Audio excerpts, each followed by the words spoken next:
If there are things in healthcare that I don't know the answer to, I'll ask a consultant, I'll go somewhere, I'll look in a book. But the question is, where do you go when you get to the end of that search and you don't know? The consultant doesn't know, you don't know, I don't know, and we don't have an answer. Where do you go? That's where I bring prayer into the clinic, and I tell people, this is the time when I pray, because I don't have the answer.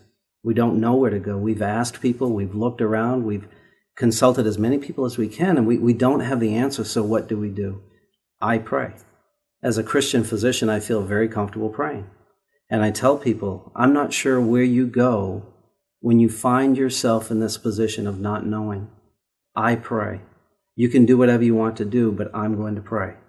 And I tell them, I bow my head, I close my eyes, so I'm not distracting, so I'm not confusing you. You can do whatever you want, but I love to pray because answers come when we pray.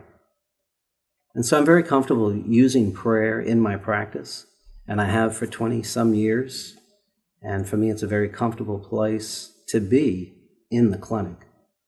God's role in extreme illness is a very challenging position because people say, okay, you believe in God, you believe in prayer, but what do you do when God doesn't answer prayer the way you would like it to be?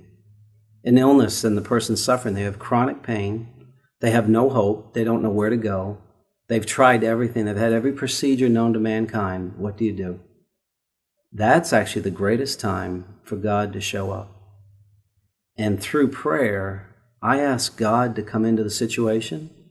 I ask God to be there because we need God's presence more than ever. Then I pray that the individual who's suffering would realize, for reasons I don't understand, God allows suffering. I understand that God created heaven and earth. I can believe that. I understand that there is a creator just because this couldn't happen by chance. But what I don't understand is suffering. And so while I understand who God is and I believe in God and I trust God, there are some things about life and suffering in particular that I don't understand. It's at that moment that the reality of love in a very practical way comes out. The soothing touch when there's nothing else that can be done. Chicken noodle soup for an AIDS patient that has no hope. The simple things become so profound when you're at those moments where it seems hopeless.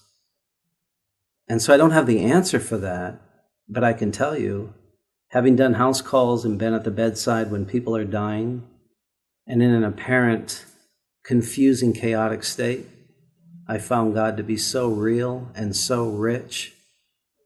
It seems like a contradiction where the presence of God is so powerful in the midst of suffering.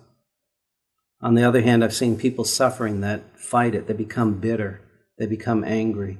And there's not that peace of God. So I don't understand suffering, but I do know it's a part of life. I do know that for whatever reason, God seems to allow it. And I don't even try to resolve those questions. I just try to engage in the moment to bring hope, peace, tranquility, even if it's only for 5 minutes, 10 minutes, 15 minutes. But to put that person in touch with God. There are many reasons why I'm excited about this event. Number one, I want to bring hope. As a family physician involved in helping people access affordable health care, I can bring hope to people that have no money, they don't know where to go, and their back's up against the wall. I think we can bring hope for people that are suffering. There may be things that have not been considered that we'll discuss at this event. For those that are suffering and need prayer, I'm convinced that God will be at this event and God will answer prayer. Why do I know that? Why am I so confident? Because God is.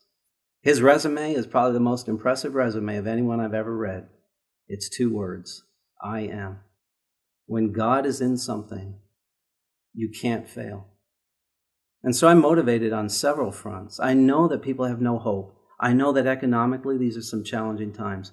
I know that people think they need insurance. They think they need medication. They think they have all the answers. If they had this diagnostic test done, that their situation would be resolved. What I know is if they come to grips with who God is, they'll have a peace that's beyond understanding that will overwhelm them in a very positive way and bring clarity to the best options at hand. So I have many motivations for coming here, but I look forward to meeting people who show up at their point of need. Jesus is my mentor, and I love what he said. When people came to him, he'd say, "What is it that you want?" And that's what I would say to you. What is it that you want? And I believe that God will meet that need.